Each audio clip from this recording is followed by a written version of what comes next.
Alors le projet HydroGéoLab, c'est un projet IDEX formation de l'Université de Strasbourg qui a été initialement pensé notamment par Sylvain Perraudot, professeur à l'ENGES, mais aussi Jean-François Girard, professeur à l'Université de Strasbourg. Ce projet vise notamment à étendre et à développer les enseignements dans les thématiques de transfert de contaminants dans les hydrosystèmes. Les hydrosystèmes peuvent être les eaux de surface, mais aussi les eaux souterraines. Alors cette semaine a débuté la partie pratique de cet enseignement HydroGéoLab, transfert de contaminants.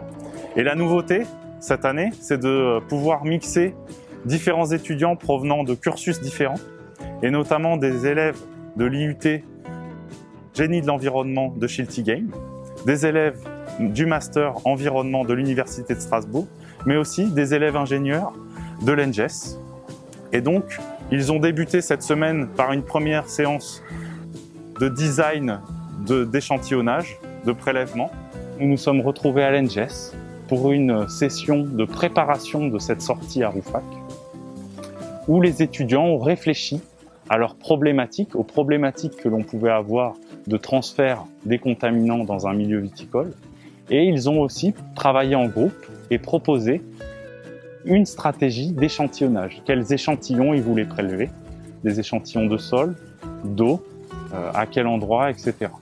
Aujourd'hui, nous sommes à Rouffach, où nous avons séparé les étudiants en 3 grands ateliers, avec 3 grandes thématiques.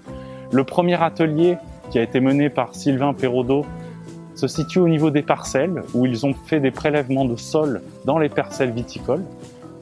Le deuxième atelier, mené par Benoît Guyot et Maria Prieto, c'est un atelier dédié au prélèvement des eaux souterraines grâce à des piézomètres. Et le troisième atelier que j'ai mené est un atelier qui a été dédié à l'étude d'un bassin d'orage, un bassin de rétention à l'exutoire de ce bassin versant, pour essayer d'étudier l'influence de ce bassin d'orage sur la dissipation des polluants avant leur export vers le milieu naturel.